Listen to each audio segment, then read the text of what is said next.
Bonjour tout le monde, bienvenue à ce troisième webinaire de notre série sur la diversification de marché. Je suis Ariane Nestor, gestionnaire de projet d'exportation chez Carrefour Québec International, l'organisme d'aide à l'exportation qui couvre, qui accompagne en fait les entreprises là, de la Mauricie, de l'Estrie et du centre du Québec. On le sait, dans un contexte économique mondial qui est en constante évolution, face aux incertitudes qui entourent les relations commerciales entre le Canada et les États-Unis, et il est plus que jamais essentiel d'explorer de nouvelles opportunités d'exportation. Aujourd'hui, nous allons nous intéresser au Mexique, un partenaire qui est stratégique et qui offre de nombreuses perspectives aux entreprises canadiennes. Donc, afin de nous éclairer davantage sur ce marché, j'ai le plaisir de vous présenter deux collègues, Mathias Rodriguez et Sylvia Chavez, qui sont deux experts de notre équipe. Mathias, qui est stratège en études de marché et qui possède une expertise pointue en collecte et en analyse de données primaires. Il a mené des analyses approfondies sur plusieurs marchés dans plusieurs secteurs d'activité et il a une petite expertise là, justement sur le marché mexicain. Originaire du Venezuela, il maîtrise la culture d'affaires en Amérique latine. Il va apporter un petit regard stratégique sur le sujet tout au long de la présentation. Sylvia, de son côté, stratège en conformité douanière, c'est nouvelle membre de l'équipe chez CQI. Sylvia est avocate de formation, originaire du Mexique. Elle a plus de 20 ans d'expérience en commerce international et en opérations douanières. Elle va apporter un éclairage précieux durant la présentation sur les aspects réglementaires de l'exportation vers le Mexique. Donc, n'hésitez pas à poser vos questions dans l'onglet clavardage qui va être accessible tout au long de la présentation. Mathias et Sylvia vont prendre le temps d'y répondre à la toute fin. Puis vous aurez également l'occasion, si vous le souhaitez, d'ouvrir vos micros et de pouvoir échanger avec eux également à la fin de la présentation. Donc, sans plus tarder, je vais passer la parole à Mathias pour la suite. Merci, Ariane. Donc, bienvenue tout le monde. Merci pour avoir venu à cette présentation sur le Mexique. Quoi nous aimerons faire, c'est de vous présenter une petite information de base sur le Mexique, sur le marché mexicain. Des fois, ce marché, c'est un pays qu'on connaît beaucoup parce qu'on le visite beaucoup pendant les périodes estivales, pendant l'hiver, pour nous échapper un peu de froid. C'est une destination connue pour beaucoup de Québécois. Mais à la fin, c'est un marché que ça reste un peu inconnu. C'est ça qu'on aimerait comme juste vous donner une petite information de base de comment ça fonctionne le marché mexicain, l'économie mexicaine. Mais pourquoi on a décidé de faire ce webinaire? Vraiment, l'origine, c'est la question de la diversification des marchés. C'est l'origine de pourquoi on a choisi de faire ce webinaire. C'est vrai que presque maintenant, la grosse majorité des petites et moyennes entreprises canadiennes, même au Québec, ils se portaient sur un seul marché. On a tous une seule relation économique vers notre voisin du Sud, les États-Unis. Presque 70% de notre exportations vont vers les États-Unis. Et donc, avec la situation actuelle, il y a beaucoup de discussions sur la possibilité de diversifier les marchés, d'essayer de trouver des clients et de connecter avec d'autres marchés. Et donc, c'est pour ça qu'on a décidé de venir ici. Mais c'est quoi l'importance de diversifier les marchés? Pourquoi on fera ça? Donc, la réalité, c'est qu'il y a trois grosses raisons de pourquoi diversifier les marchés. Le premier point, c'est que ça nous aide à réduire les risques économiques. Des fois, qu'on est tous connectés avec un seul marché, on est plus sensible à ce qui arrive dans ces marchés-là, quelques décisions, quelques situations économiques qui arrivent dans l'économie entre les deux. Donc, si on diversifie les marchés, ça nous donne la possibilité de réduire les risques, réduire notre exposition à n'importe qui arrive dans les marchés qui est, parce qu'on est moins dépendant de chacun. C'est une opportunité de croissance. C'est aussi le deuxième point. Que ça nous amène à connecter avec de nouveaux marchés, ça nous amène à, on dirait, trouver de nouveaux clients, trouver de nouveaux espaces, et ça nous accéder toutefois à de nouvelles opportunités pour la croissance et élargir notre base de clients. Et le dernier point, et des fois c'est super important, c'est que ça renforce la compétitivité et ça nous donne accès à nouvelles idées et nouvelles outils pour l'innovation. Donc, c'est vrai que quand on est dans différents marchés, on a des contacts avec différents partenaires et on rencontre des différents concurrents. Ils sont différents, avec des idées différentes, des produits différents, des fois super innovants. Et ça nous aide beaucoup à avoir des contacts et de rencontrer des différents points, des différents produits, des nouvelles idées, des nouvelles gens.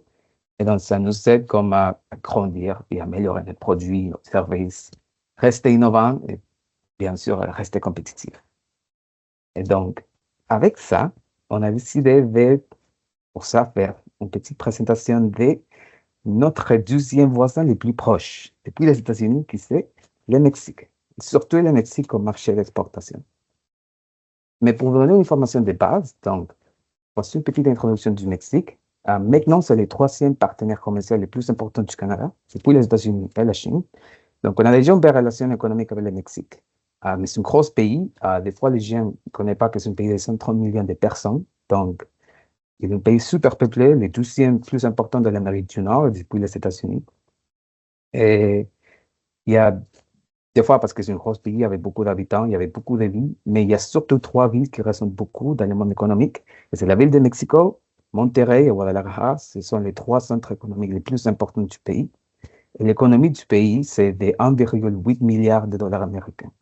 Donc, c'est déjà une des économies les plus grosses du monde, la deuxième mondiale. Et par rapport à ça, ça veut dire que c'est super diversifié. On a tendance à penser à seulement le tourisme, mais dans le Mexique, il y a beaucoup d'autres secteurs qui sont quand même présents, qui sont quand même importants. J'aimerais vous présenter quelques secteurs porteurs. Donc, dans le Mexique, on connaît peut-être les fabrications du bois. Surtout, on avait tous écouté le mot maquiladoras, que c'est un terme pour nous référer à l'industrie des fabrications au Mexique.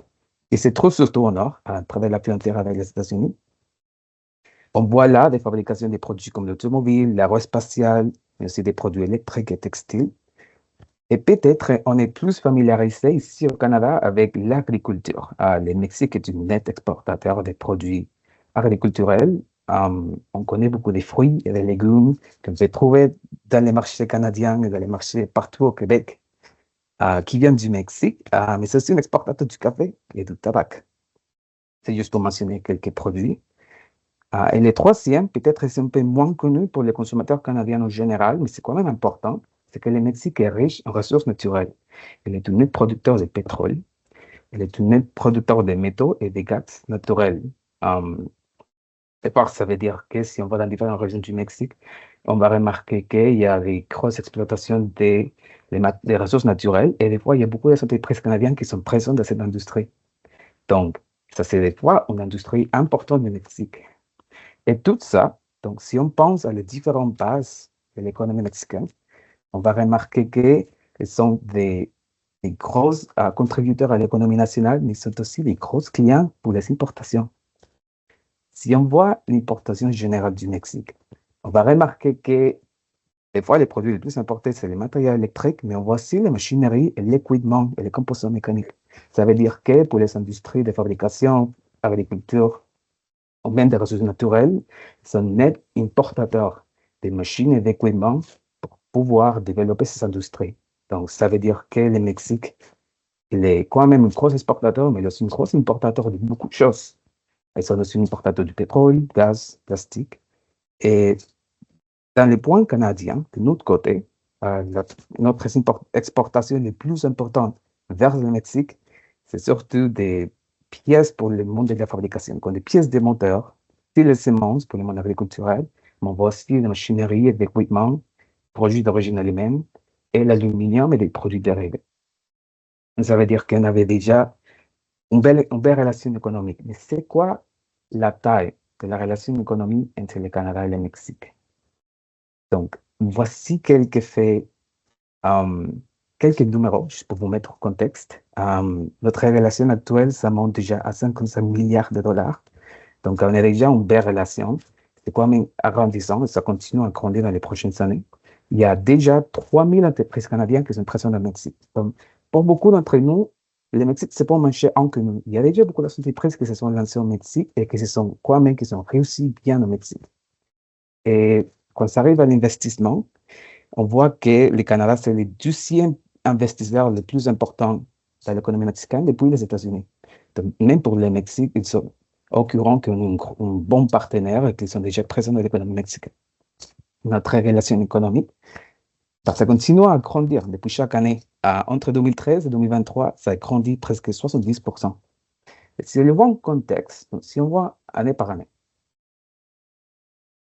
on peut remarquer que dans chaque année, même si on a des points faibles, bien sûr, pendant la pandémie, on peut dire que ça, c'est une situation difficile pour tout le monde, mais on peut remarquer que même notre relation économique, ça continue à grandir depuis les années.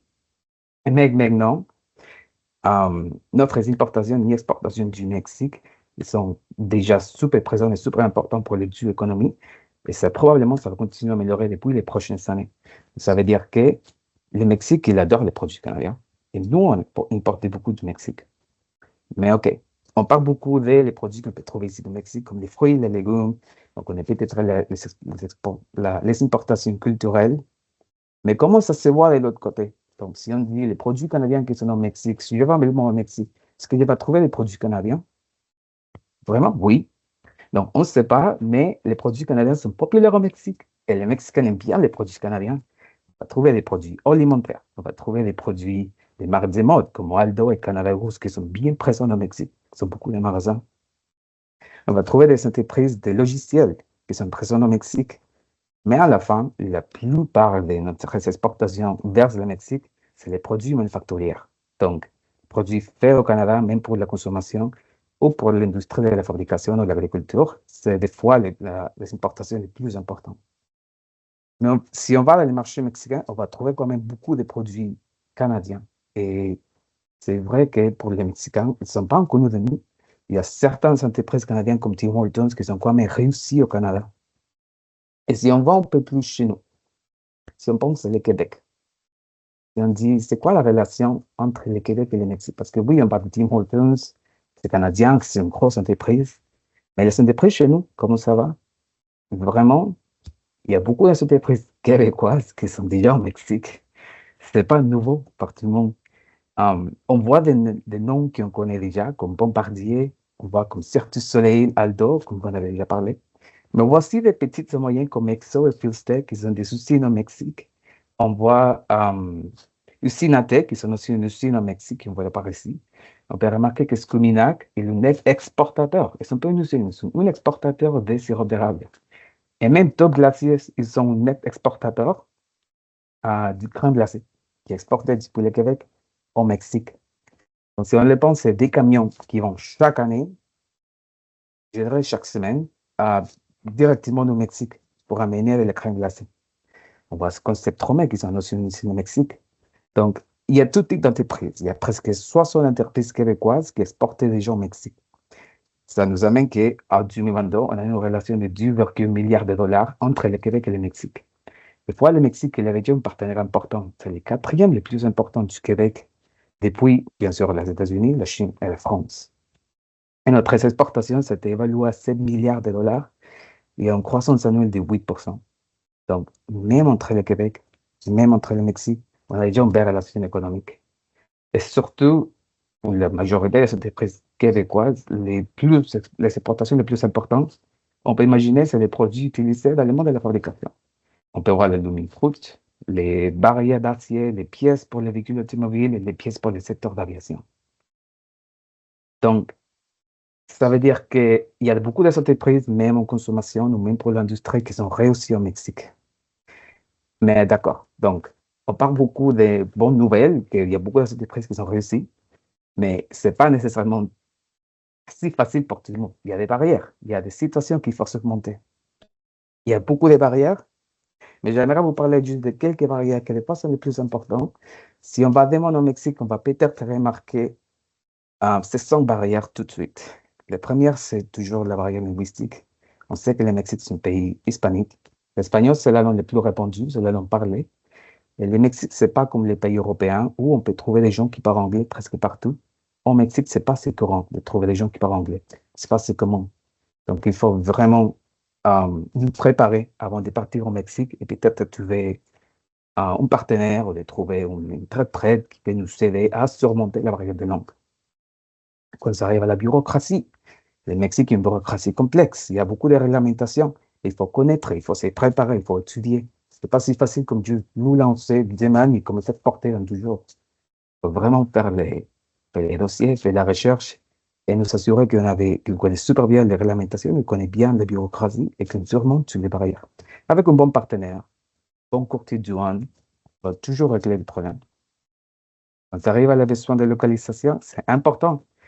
Si on se souvient, le Mexique, c'est un pays de 130 millions de personnes. Ce n'est pas comme l'Europe, où l'Europe, des fois, sont des pays plus petits. Il n'y a pas de distance entre les pays. Le Mexique, c'est plutôt comme les États-Unis. Donc, pour nous, les petites et moyennes entreprises québécoises, on sait que quand on va exporter les États-Unis, des fois, il faut qu'on change en État, en région. Parce que nous, on ne peut pas exporter à tous les marchés, c'est trop. Le Mexique, c'est le même cas. Donc, les marchés mexicains, c'est énorme, c'est super diversifié et c'est pas facile d'exporter tout le monde. Donc, il faut vraiment prendre nos régions, trouver un marché à cibler. Donc, il faut vraiment étudier les régions parce qu'il y a des différences économiques entre les régions et trouver les marchés qu'on peut cibler et qu'on peut réussir. Il faut faire les dossiers avant d'exporter au Mexique. Et quand ça arrive à les transports et les logistiques, des fois, c'est un défi parce qu'à niveau infrastructurel, le Mexique, c'est pas les pays les plus développés.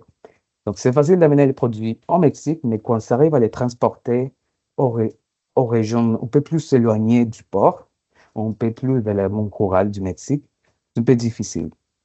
Ça, c'est une opportunité parce que le monde de la construction et le développement d'infrastructures, c'est un des industries les plus en croissance du Mexique.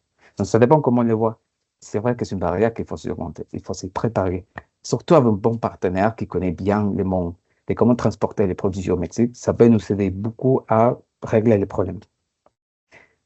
Et bien sûr, le dernier point que j'aimerais juste parler un peu, parce que des fois, on est tous au courant qu'il y a problème dans le Mexique à niveau de sécurité, à niveau social. On a tous lu les nouvelles, on connaît.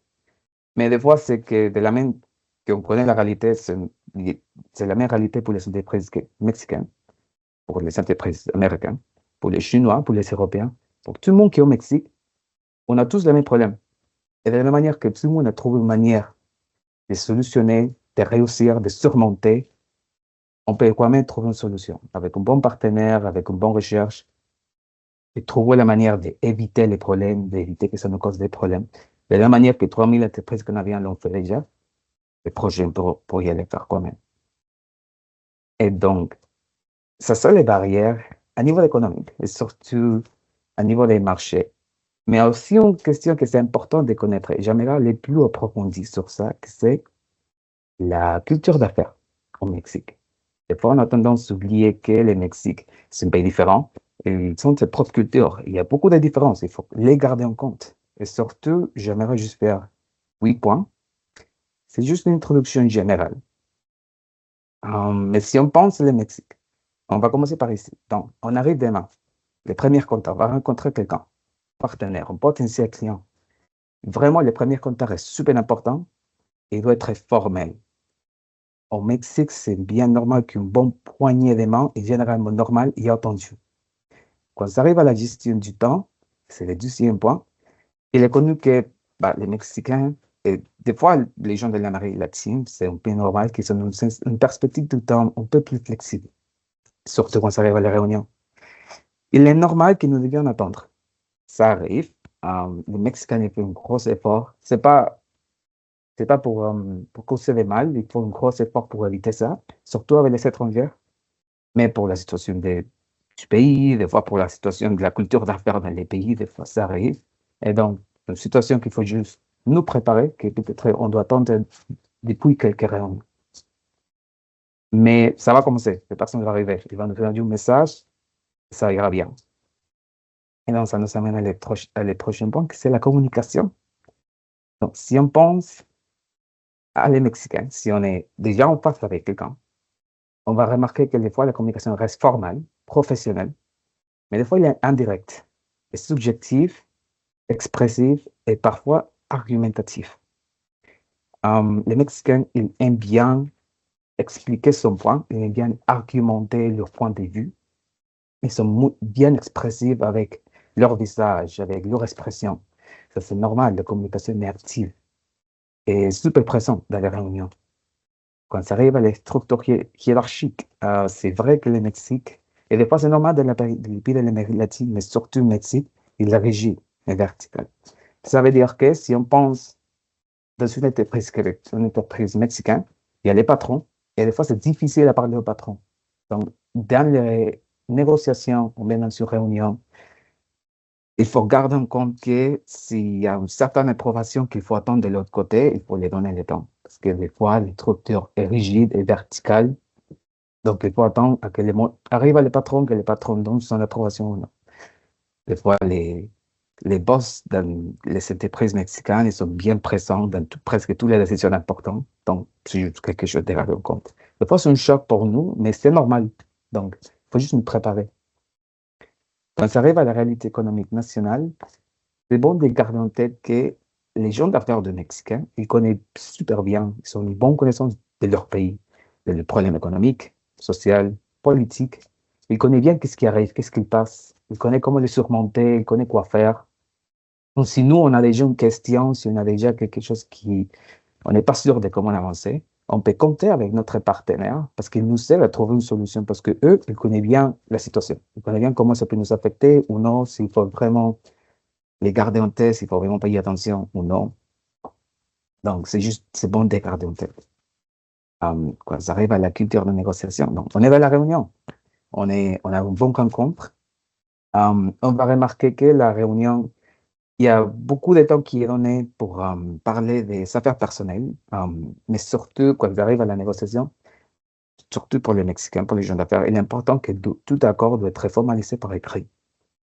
Donc, quoi, quelque chose qui part dans la réunion, qui reste dans les mots, des fois, ce n'est pas le plus important. Le plus important, c'est que c'est quoi qui était finalement écrit, c'est quoi qui reste dans les contrats. C'est le point le plus important.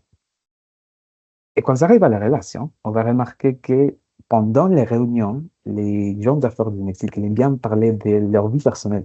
Parce que eux, ils préfèrent faire des affaires entre amis. Donc, ils vont dédier un certain temps pour vous rencontrer, parler de votre famille, des sports, parler de qu'est-ce que vous faites au Canada, parler de l'hiver. Ils aiment bien parler de l'hiver, parler de leur voyage, parler juste un peu de vous. C'est juste pour créer un rapportage, pour créer une relation entre vous.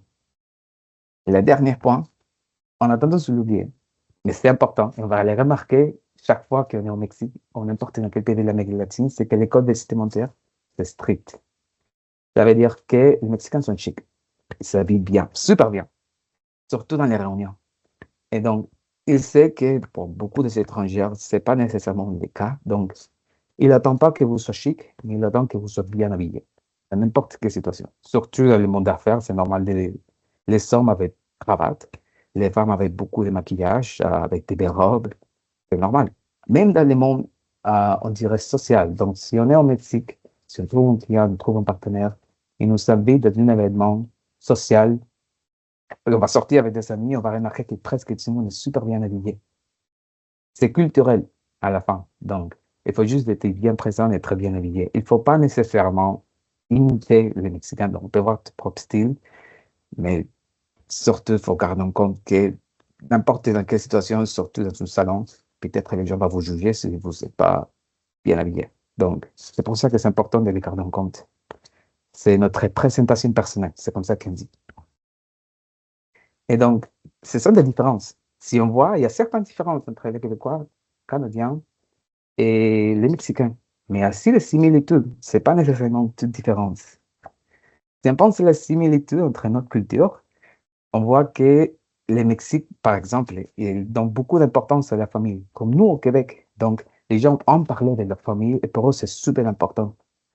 Ça donne le point que, par exemple, si on va vendre un produit, si on va faire marketing des produits de consommation, les gens donnent beaucoup d'importance à l'opinion ouais,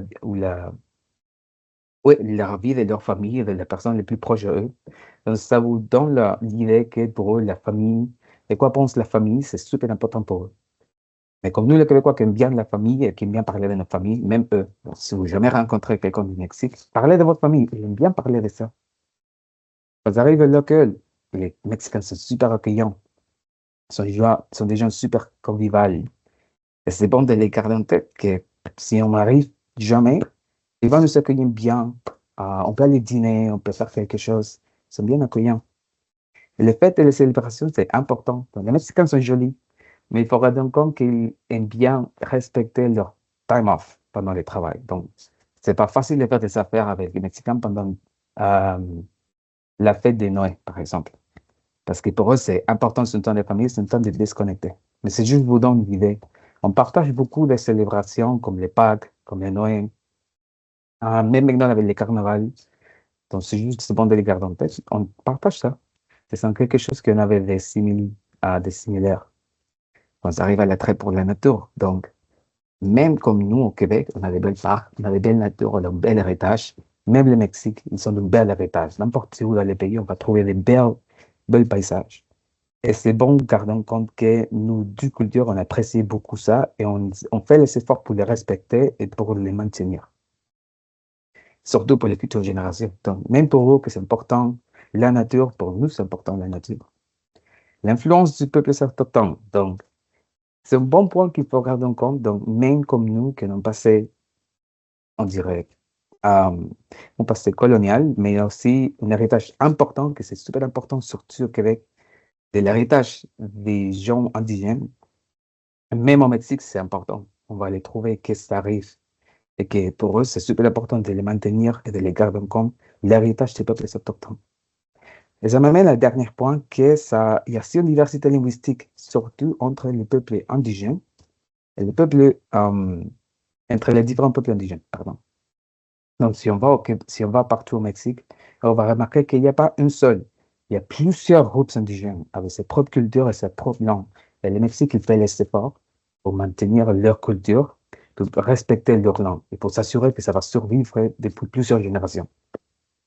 Et si on pense un peu à la différence culturelle, donc on a déjà remarqué que oui, il y a beaucoup de similitudes, il y a beaucoup de différences, mais le Mexique, elle n'est pas nécessairement toute pareille. Il y a certaines différences entre les régions.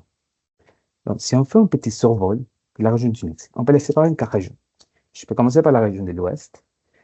Elle est connue pour ses fortes racines agricoles. Et là, on va trouver beaucoup d'influences indigènes, mais beaucoup d'influences espagnoles. C'est une région qui avait beaucoup d'héritage colonial. C'était important pendant les périodes de la colonisation, mais il est célébré et important économiquement. Et peut-être le connaît par leur exportation culturelle. Les mariachis, les tequila, les traditions de l'élevage, ce sont originaires de ces régions d'ici.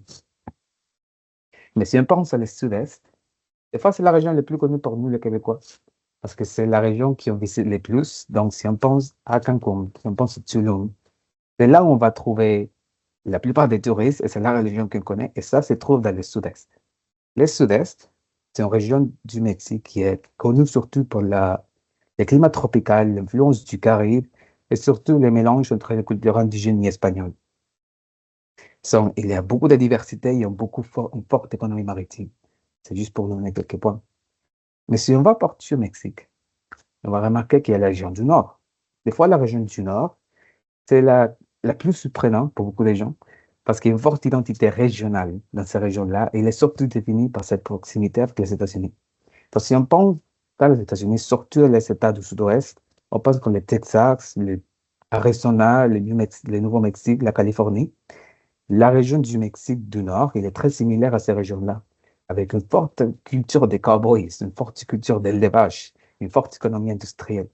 C'est aussi la région avec la plus d'influence américaine. Des fois, c'est la région, on dirait, la plus américanisée du Mexique. Et finalement, mais pas nécessairement pour moi, c'est la région du centre. Donc, le Mexique, on sait qu'on peut penser un peu comme la France. On sait que si on va à la France, on va trouver que la France est un pays bien centralisé en Paris, et on trouve que Paris concentre la vie de presque tout en France. En Mexique, c'est similaire. On trouve que la région du centre est le cœur politique et culturel, économique du pays. Là, on va trouver les institutions politiques, les institutions les plus importantes culturelles, les institutions financières. Tout ça se concentre dans la ville de Mexique, dans les zones du Mexique. C'est un pays centralisé, en ce cas. Donc, il faut garder en compte que c'est la région la plus importante au niveau économique. Mais ça, c'est juste un survol. Mais tout ça, c'était un peu de survol de la culture mexicaine. Mais maintenant, nous allons vous parler un peu de la question du transport et la conformité douanière. Et pour ça, parce que c'est un peu un niveau pratique, je vais passer la parole à ma collègue Sylvia.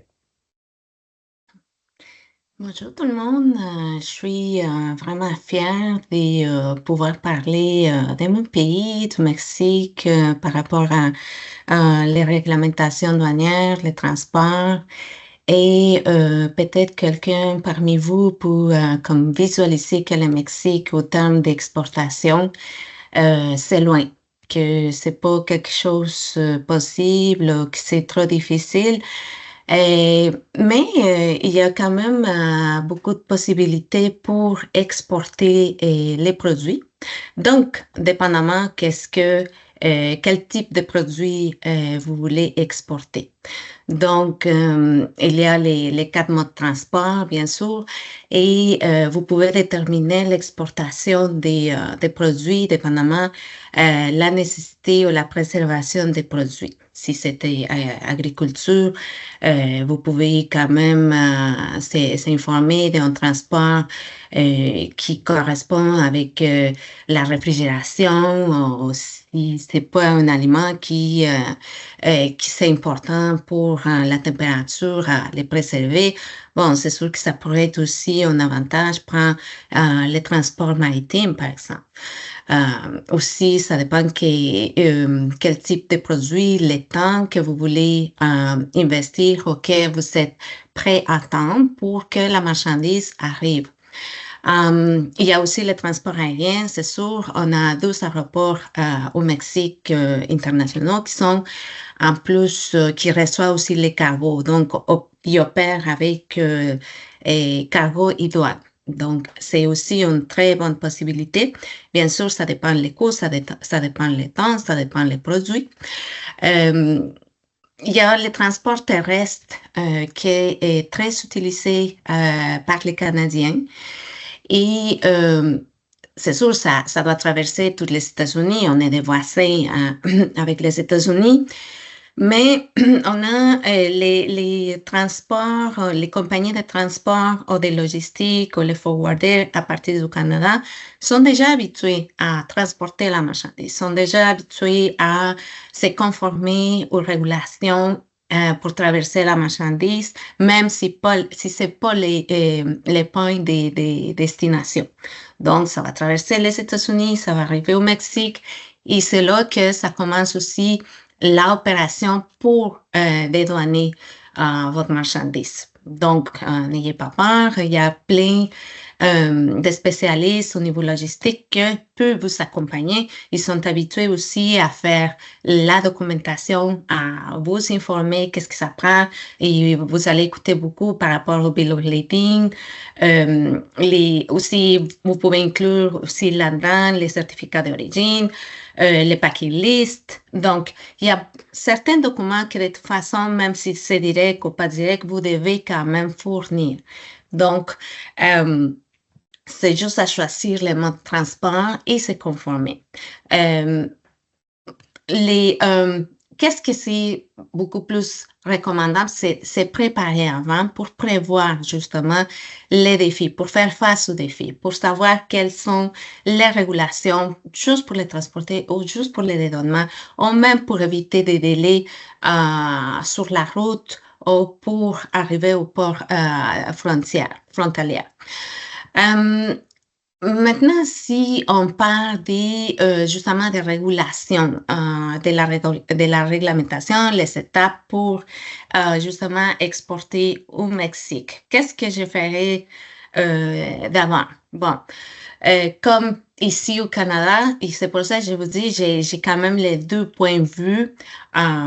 J'ai fait beaucoup d'opérations ici au Canada et j'ai quand même les points de vue au Mexique. Donc, comme ici, vous devez être enregistré légalement. Qu'est-ce que ça veut dire? Vous pouvez être enregistré ou constitué comme personne physique, ou la compagnie doit être constituée pour devenir un exportateur. Qu'est-ce que ça prend aussi? Il y a un registre qui s'appelle le registre général des importateurs. Donc, cela, ça va vous donner un numéro de contrôle. Il y a même des secteurs que le Mexique aussi réglemente. Donc, avec ça, vous allez obtenir auprès du SAT que c'est l'organisme gouvernemental qui s'en charge de donner ces informations, ces numéros-là. Comme ici, vous avez un numéro d'importateur, un business number, c'est la même chose. Vous avez aussi un registre pour un un numéro pour payer les taxes, les douanes. Maintenant, ça existe même les portails où est-ce que vous pouvez les faire directement. Ça existe aussi au Mexique. Il y a un portail où est-ce que vous pouvez consulter et faire les opérations, payer vos taxes, payer les droits des douanes. Donc, c'est quand même maintenant électronique. C'est dynamique aussi. Vous devez aussi, croyez-le pas ou non, mais par expérience. Parfois, quand je demande aux clients quel est ton produit, comment est-ce que tu peux décrire ton produit? Parfois, je vous dis, c'est facile à savoir qu'est-ce que c'est mon produit pour moi, mais pour expliquer aux gens ou pour l'offrir, pour le mettre sur le marché, habituellement, c'est difficile à décrire. Parfois, on ne sait pas, on sait qu'est-ce qu'on fabrique, mais c'est pas évident de verbaliser comme vite ou facilement. Donc, qu'est-ce que je recommande? Faire la description, une fiche technique pour faciliter aussi la classification et, en conséquence, pouvoir déterminer les droits des douanes qui s'impliquent sur ces produits-là. Qu'est-ce que ça veut dire aussi? C'est pas juste les droits des douanes. Si on va être conforme. Être conforme, ça veut dire aussi connaître s'il y a des permis, s'il y a des licences, s'il y a des noms. Si j'ai pu, ou ça sert à rien de donner ou d'élaborer les certificats d'origine. Donc, ça rentre dans les régulations, la réglementation, mais en même temps, ça vous permet aussi au niveau des ventes de décrire votre produit. Qu'est-ce que, comme bien a dit Mathias, mon collègue, à ce niveau-là, c'est aussi important de trouver un partenaire. Pourquoi? C'est sûr, c'est en question de communication, les langues, l'espagnol. C'est pas pareil. Parfois, les gens me disent, je sais espagnol, mais les langues d'affaires, c'est pas pareil. La bureaucratie que vous allez faire face aussi, que vous allez confronter, c'est pas pareil que parler d'un voyage et demander una cerveza, por favor, c'est pas ça. Donc, on peut trouver des partenaires. Et ces partenaires-là, qui est spécialiste dans certains secteurs, va pouvoir vous accompagner, c'est sûr. On est habitué, les Mexicains, à faire affaire. On accepte très bien la culture aussi canadienne. Donc, ayez pas peur de dire, je sais pas, je comprends pas. Et on est toujours prêt à vous aider. Et je vous recommande aussi de faire un contrat commercial. De déterminer, je m'excuse, les modes de transaction en mode d'Incoterm.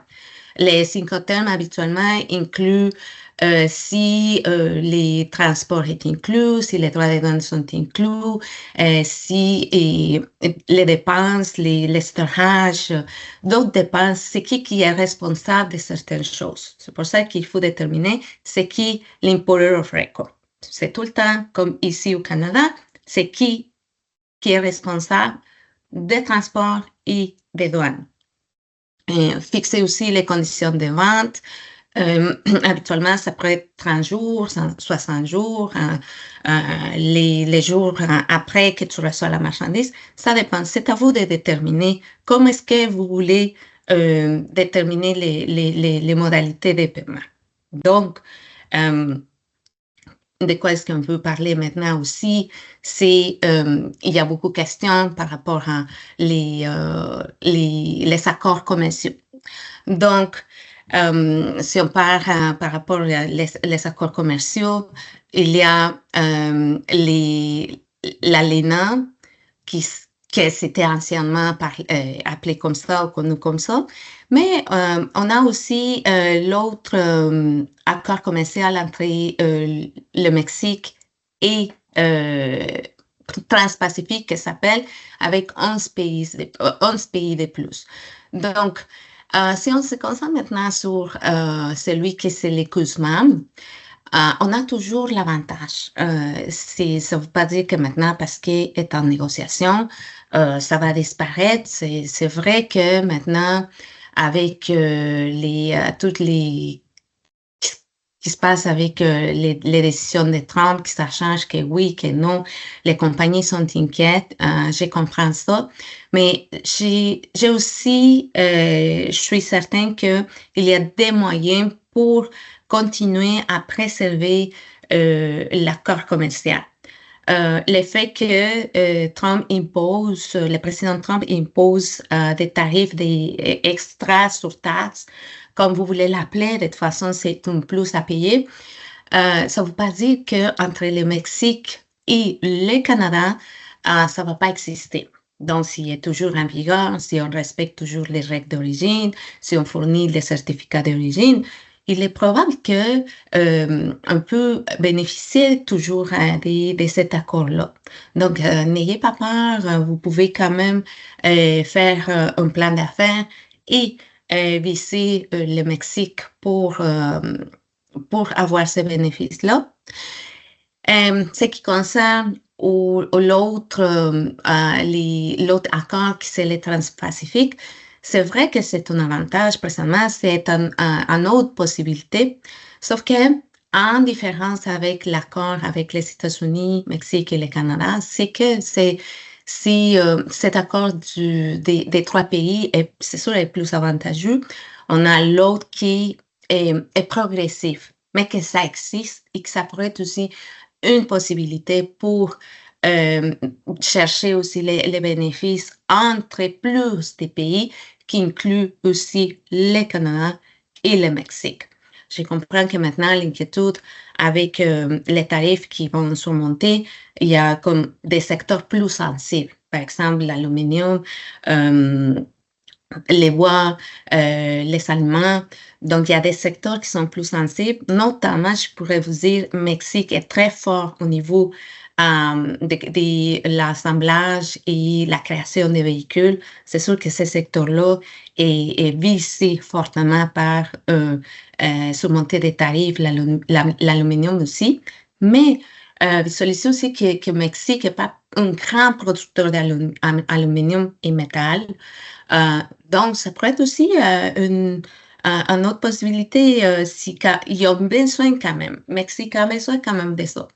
On accepte très bien à faire la négociation avec d'autres pays. Donc, profitez de ça. Il y en a ces 12 accords qui sont possibles. Là, je passe la parole à Ariane. Et ayez juste en tête que c'est pas l'être humain qui peut traverser les frontières, les marchandises aussi. Donc, c'est différent, mais c'est possible. Exact. Un gros merci, Mathias et Sylvia. Je sais que le Mexique là, demeure quand même un marché qui est assez méconnu de la part de nombreuses entreprises ici. Donc, on l'a vu dans la présentation, on le sait également, il y a quand même de nombreuses entreprises québécoises qui connaissent un super beau succès, qui ont des activités qui roulent quand même assez bien depuis plusieurs années au Mexique. Donc, ça démontre vraiment que le Mexique est une destination quand même stratégique là, qui offre quand même de belles opportunités aux entreprises d'ici. Donc, j'espère que le webinaire vous aura permis de mieux comprendre un peu quels sont les enjeux, quelles sont les opportunités qui s'offrent à votre entreprise sur ce marché-là. Bien évidemment, je suis certaine que vous avez des questions, donc on va pouvoir prendre le temps d'y répondre par la suite. Puis si vous voulez poursuivre la discussion là, plus spécifiquement avec Mathias, avec Sylvia ou avec un membre de l'équipe, vous aurez l'occasion de le faire là, également. Avant qu'on passe aux questions, je vois déjà qu'il y en a qui commencent à rentrer. Je voulais juste présenter brièvement quelques services là, chez CQI. Donc, on vous a fait quelques mises en situation ici. Je ne vais pas nécessairement toutes les passer parce que je vois que le temps file, mais simplement pour vous donner quelques exemples de selon où vous êtes rendu dans votre réflexion, mais quelles étapes peuvent être réalisées, puis comment on peut venir vous appuyer à ces différents moments-là. Donc, par exemple, vous avez participé à un salon commercial, il y avait plusieurs visiteurs mexicains qui sont venus vous rencontrer, qui ont manifesté un intérêt pour votre produit. C'est un engouement qui est toujours encourageant, bien évidemment, mais vous réalisez que vous connaissez quand même très peu le marché mexicain. Donc, vous posez des questions, mais qui sont les principaux concurrents sur le marché mexicain, quelle est la demande réelle pour votre produit? Donc, c'est le fun, on a quelques clients intéressé, mais est-ce que c'est vraiment représentatif du potentiel sur le marché? Puis quels sont les ajustements que vous devriez envisager pour votre produit? Donc, dans ce cas-là, vous pouvez réaliser une étude de marché qui va vous permettre d'évaluer le potentiel d'exportation au Mexique, puis de bâtir vraiment une stratégie d'entrée qui va être efficace et adaptée à votre entreprise et à votre réalisation. Même chose également, si vous êtes un petit peu plus avancé, vous avez déjà entamé une certaine réflexion, il y a un potentiel, mais vous voulez vous questionner sur vraiment comment vous positionner, comment entrer sur le marché mexicain. Notre équipe est disponible pour vous aider là, dans la réalisation de plans de commercialisation avec un plan de mise en œuvre là, détaillé, des étapes claires, des recommandations stratégiques. Et comme Sylvia l'a mentionné, tout ce qui est volet conformité douanière également, si vous souhaitez obtenir une analyse détaillée des procédures douanières directement en lien avec vos produits, avec votre secteur d'activité, c'est une possibilité également. On a également un nouveau programme qui a été lancé dans les dernières semaines, le programme Perspective, qui est un programme de préparation à l'exportation, mais surtout dans une optique de diversification de marché. Donc, on vient vous proposer là, à travers ce programme-là qui fonctionne sous forme de banque d'heures, qui va vraiment être évalué en fonction de vos besoins réels, de votre réalité également. Donc, plusieurs services qui peuvent entrer dans ce volet-là. Ça peut être une qualification de marché pour voir mais quels seraient les meilleurs marchés pour alternatifs en fait là, aux États-Unis ou en complément de vos démarches là, actuelles pour votre produit, pour vos services également. On peut identifier, analyser vos concurrents sur les marchés visés, faire une petite étude de marché, mieux comprendre la réalité qui vous attend. Donc, n'hésitez pas à nous contacter si vous voulez plus de détails là, sur le programme Perspective également. Avant de passer à la période de questions, aussi, je remets ici nos webinaires qui sont disponibles en rediffusion. Donc, comme je le mentionnais en début de webinaire, Mexique, c'est notre 3e webinaire sur la diversification de marché. On a déjà abordé l'Union européenne et le Canada. Ils sont disponibles via le petit lien qui est ici, puis vous aurez accès à la présentation aussi, donc vous pourrez cliquer directement pour vous inscrire et avoir l'opportunité de revoir ces webinaires-là.